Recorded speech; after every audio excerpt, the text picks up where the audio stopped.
My name is Christina Hayes, and at 22 years old, I thought graduating with honors from Dallas Music Institute's Plano campus would finally crack through the wall my family built around me. 4 years of scraping by with 3 dead-end jobs, endless late nights strumming my guitar until my fingers bled, and enough rejection to fill a Texas-sized landfill had all led to this. When my parents actually showed up to the post-ceremony party at the county fair hall, I let myself believe stupidly maybe that they were ready to see me the real me, not the disappointment they'd scripted in their heads. That belief shattered faster than a dropped whiskey glass when my mom slammed her hand on the table, amid the clink of silverware and low hum of small talk from 50 guests, neighbors, professors, old high school faces all crammed into that upscale hall with its wide-open Texas skies peeking through the windows. "You're nothing but a thorn in everyone's side." She burst out, her voice slicing through the room like a courtroom gavel. My sister leaned in close, her whisper dripping venom right in my ear. "Go find a hole and crawl into it." And then my dad, red-faced and slurring just enough from the open bar, piled on, "We wish you were never born." I stood tall, locked eyes with them both, and said, "If that's what you wish, then consider me as if I never existed." Before anyone could blink, I pulled out my phone and hit send on the message I'd been holding like a loaded gun. The room froze, forks mid-air, conversations dying. I walked out, heels clicking steady on the polished floor, leaving the silence to swallow them whole. 15 minutes later, the whole party erupted into panic phones, blowing up, whispers turning to shouts, guests scrambling like the fair lights had gone dark. If you're watching this, drop a comment on where you're tuning in from.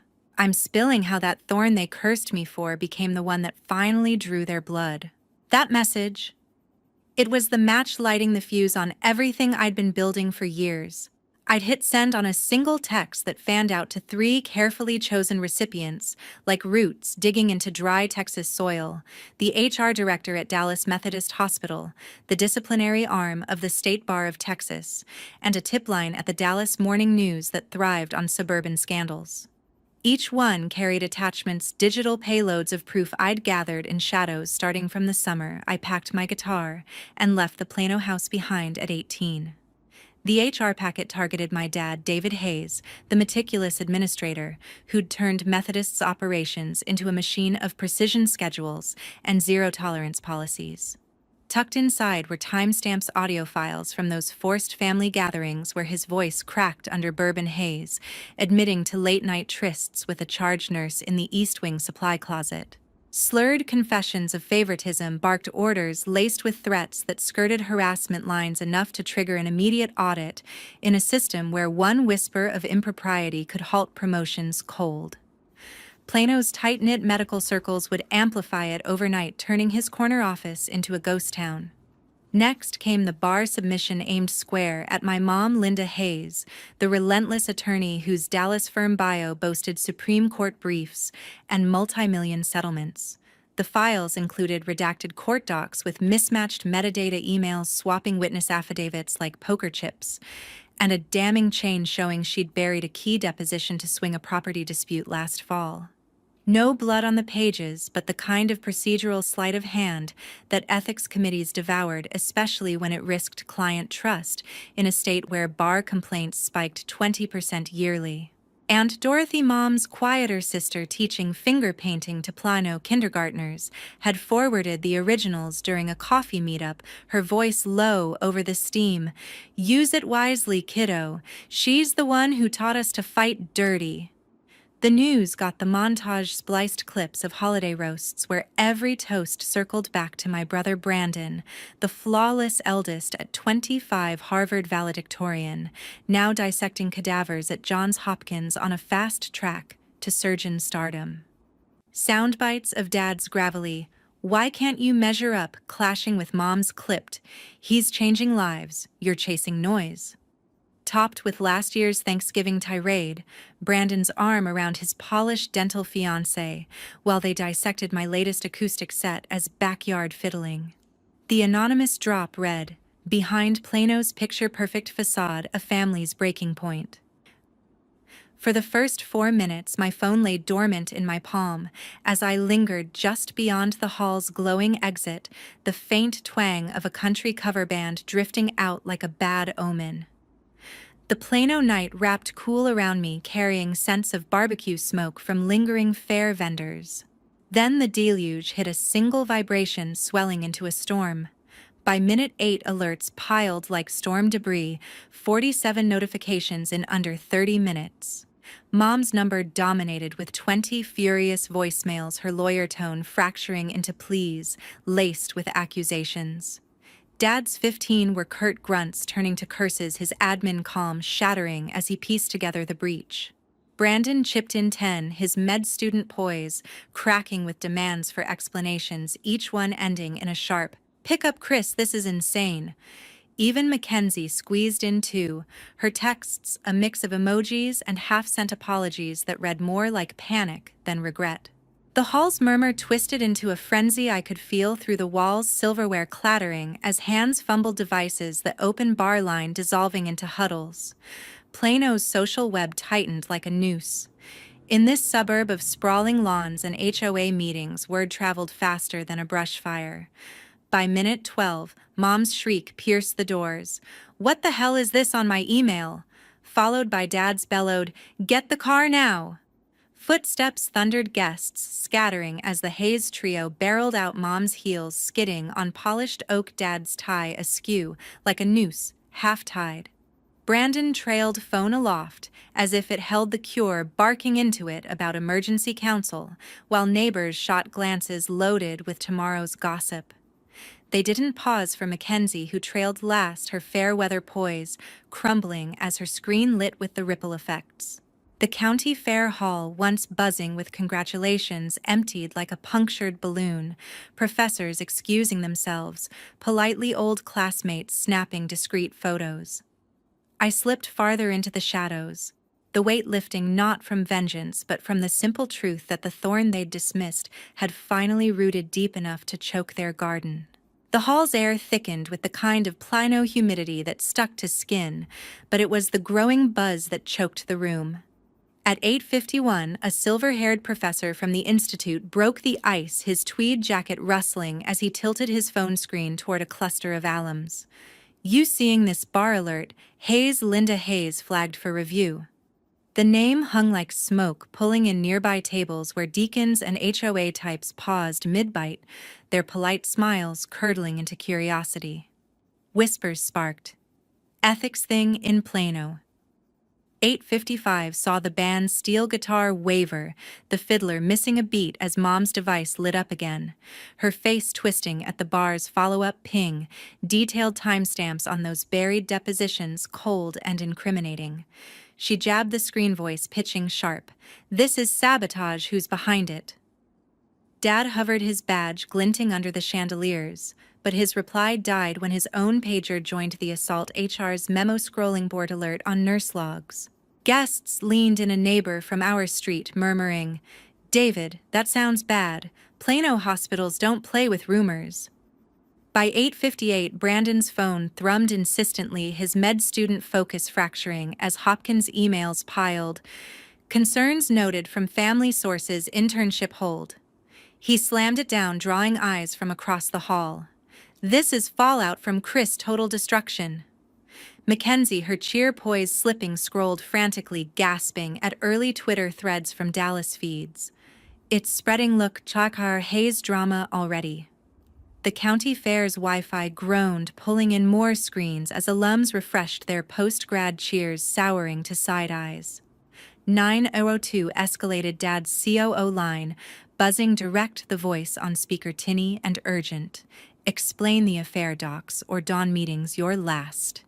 He staggered back, chair legs screeching, scattering silverware.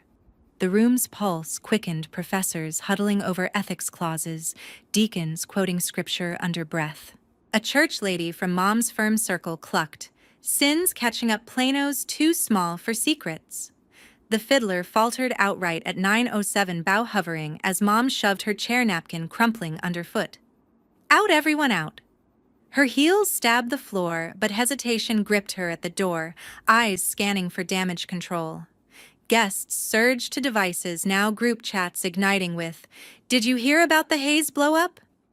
Mackenzie darted to the ladies' room, retches echoing back, while Brandon paced Circuit's PR voicemails stacking. 9:15 tipped the scale. A shaky video of the earlier snap surfaced, captioned, "Plano Power, Duo Unravels at Grad Bash," ricocheting through suburb strings. Views ticked to 2,000. Dallas Morning News retweeting anonymously. The manager, bow tie askew, wove through with a tablet. "Complaints rolling in, wrap it up please."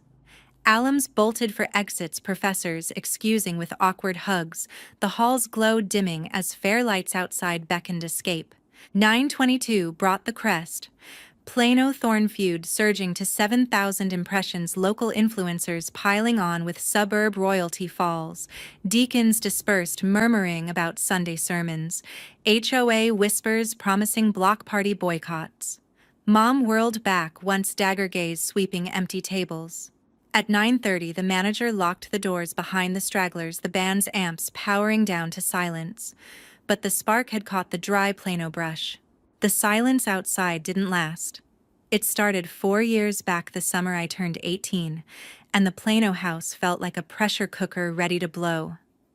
I'd slipped into the garage that last night, guitar slung over my shoulder, and tucked a palm-sized voice recorder into my jeans pocket, a cheap model from the local Radio Shack battery life, just long enough for the drive to Jenna's place.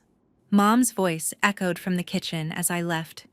"You'll regret this, Christina, throwing away the Hayes legacy for strums and dreams." I hit record on the sly, capturing her final jab like a seed planted in cracked earth.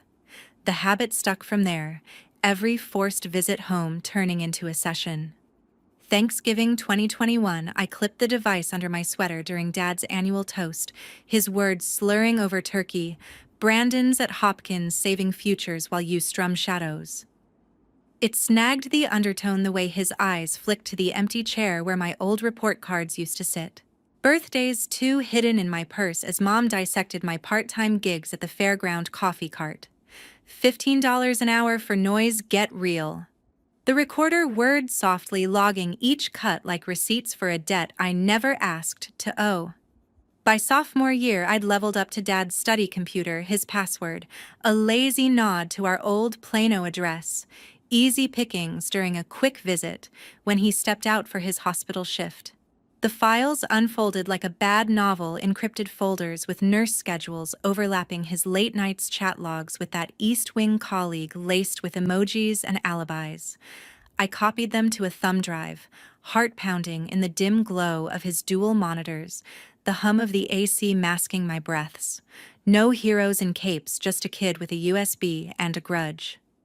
Aunt Dorothy became the quiet conduit that fall, pulling me aside after a rare lunch at her kindergarten classroom. "Your mom's been sloppy with those Dallas filings," she murmured, sliding a USB across the Formica table amid crayon drawings.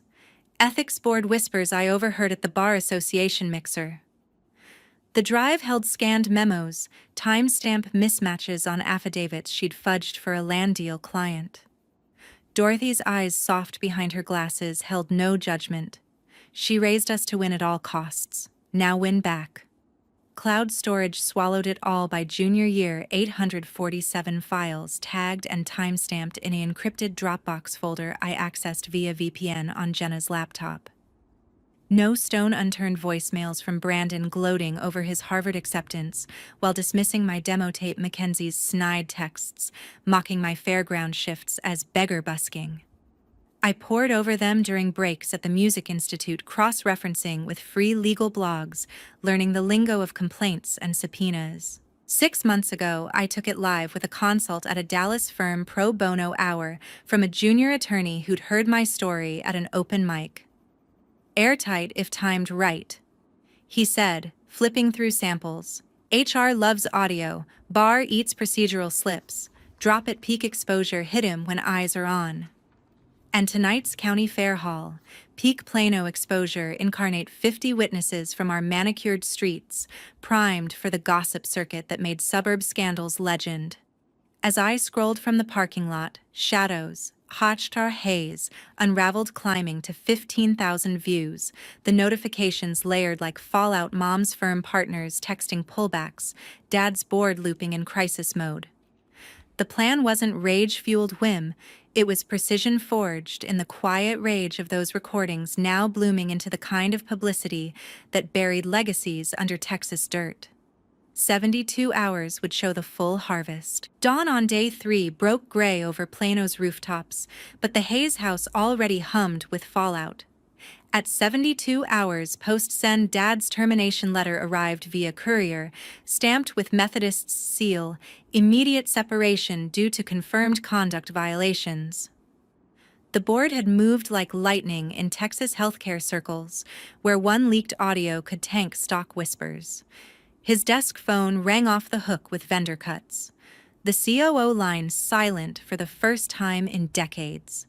By noon, he'd cleared out box of plaques underarm, the drive home a blur of strip malls and half-built McMansions that mocked his fall.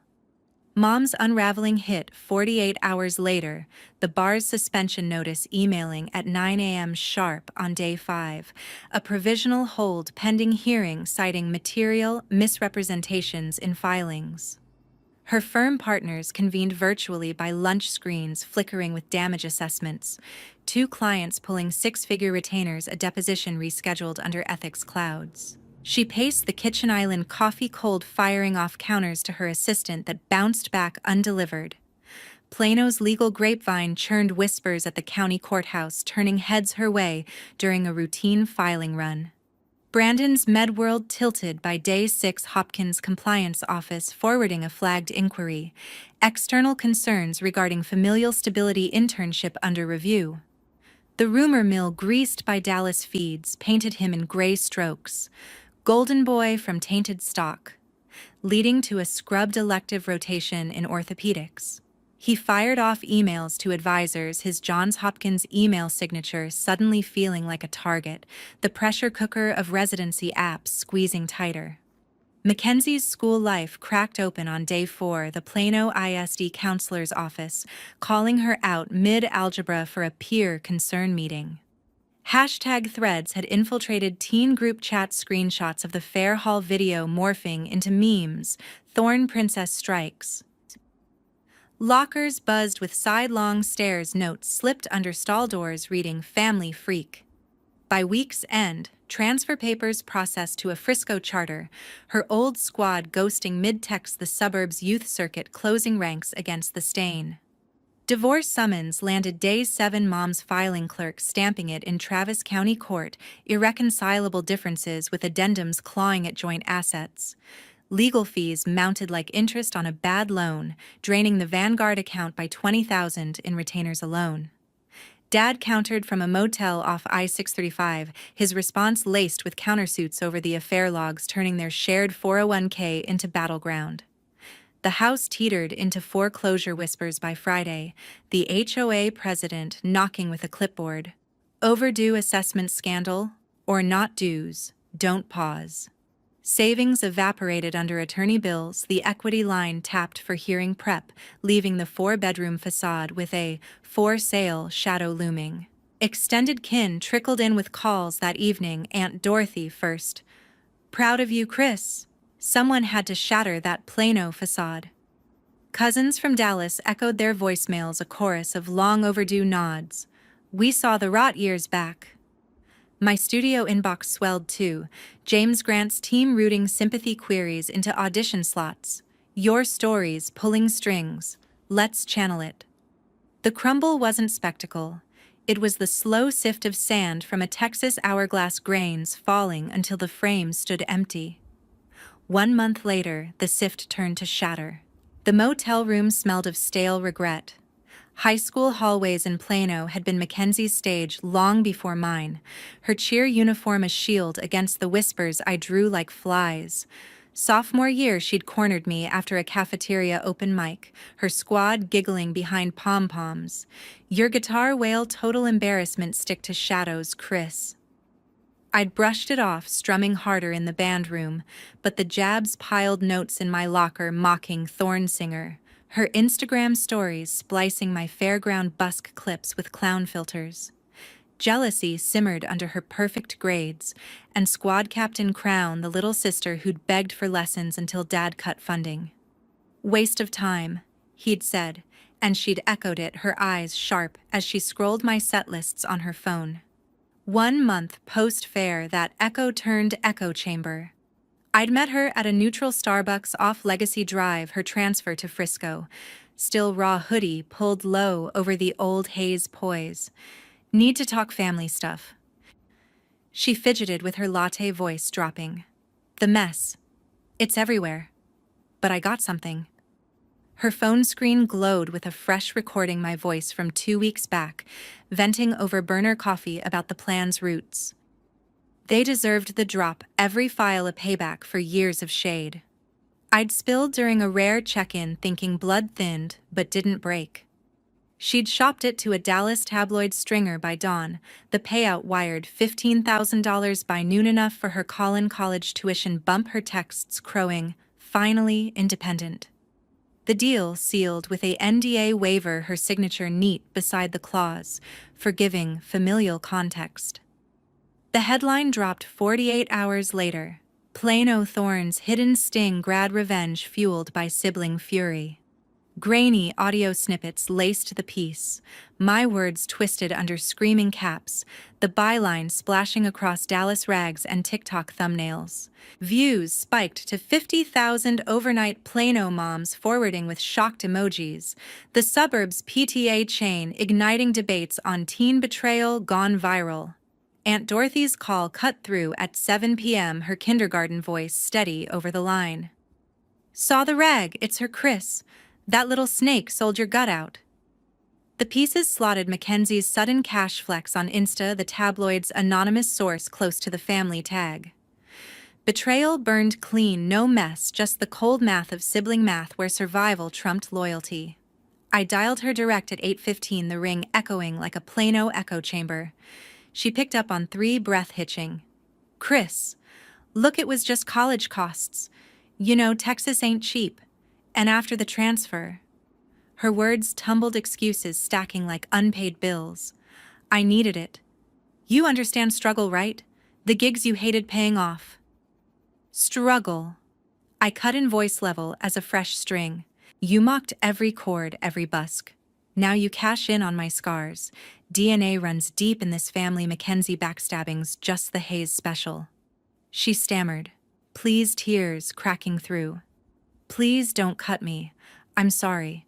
Okay, we can fix. The line went dead on my end, block sliding into place across calls, texts, every digital thread. Plano's opinion split, jagged 60% forum posts cheering, sis, stood up, good riddance. The rest decrying, vengeful cycle in comment wars. Her begs flooded Jenna's inbox by midnight, voicemails cracking with sobs, promises of returns. But I forwarded them, unread, the thorn's final twist, self-inflicted. Her silence stretched a ghost in the family feed. 1 year on the ghost haunted no more. The year blurred into tracks laid down in a rented booth off Legacy Drive, my Plano studio space, a far cry from the fairground carts I'd hustled. By spring, James Grant's endorsement had snowballed into 6 signees, raw talents from Dallas open mics, their demos stacking my calendar like fresh vinyl. The album Thorns and Texas Crowns dropped that July, its lead single snagging a viral TikTok loop from a Frisco influencer climbing to platinum certification by fall. Streams hit 2 million, checks clearing for $25,000 each quarter, the kind of windfall that bought out my lease and hired a sound engineer on retainer. Dad's descent anchored at a strip mall security post by Summer's End, badge swapped for a fluorescent vest patrolling parking lots near the old Methodist campus. Shift stretched 12 hours, his admin polish dulled by radio checks and loiterer warnings, the divorce decree stripping his pension half. Plano sightings dwindled him in a pickup hauling yard waste, avoiding the neighborhood barbecues that once toasted his rise. Mom clawed into paralegal gigs by August, her Dallas firm blacklist, forcing a temp desk at a Collin County solo practice. Billable hours capped at $60 flat, affidavits typed for juniors who dodged her old briefs. The bar's final revocation hearing sealing it with a 2-year probation tag. She haunted the county library stacks, poring over appeals, her condo lease a downgrade from our sprawling 4-bed. Brandon's med path forked jagged come September. Hopkins, deferring his 3rd year on personal conduct review, the Plano Alumni Network whispering doubts into residency committees. Elective slots vanished, loans accruing interest while he crammed for retakes in a shared Dallas crash pad, his golden glow faded to fluorescent study lamps. Mackenzie scraped into Collins Community Circuit that October. The tabloid haul evaporated on dorm fees and a used Civic down payment. Isolation wrapped tight old cheer ghosts, faded new circles sniffing scandal before handshakes. She posted filtered sunsets from campus quads, captions laced with vague gratitude, but the likes hovered low. Plano's youth echo chamber still ringing with thorns. Sundays anchored with Jenna and the crew at a Legacy Drive smoker joint, brisket plates steaming amid laughter that drowned old echoes. Dorothy joined quarterly, her kindergarten tales blending with James's production war stories, the table a patchwork of loyalties forged in suburb fire. A new producer, Tyler, from a Denton label, slid into frame by November, his easy grin over late-night mixes sealing it. "Your thorns, they're the hooks that stick," he'd say, fingers tracing fretboards like promises. No lines crossed back to blood numbers blocked firm voicemails from shared contacts routed to delete. The county fair rolled around again that December, my booth commandeered for a showcase set 200 locals swaying under strung lights. Jenna manned merch. Dorothy clapped from the front row. Tyler tuning mid-song, the crowd, a chosen chorus, no ghosts invited. They called me Thorn in Plano side once. Now I'm the bloom they can't uproot, petals laced with edges sharp enough to carve my crown. Revenge didn't level the field, it rebuilt it mine. In Texas suburbs where legacies choke like kudzu, reclaiming power means pruning the vines that bind. Ever pruned your own? Drop it in the comments. Your story might just thorn up the next track.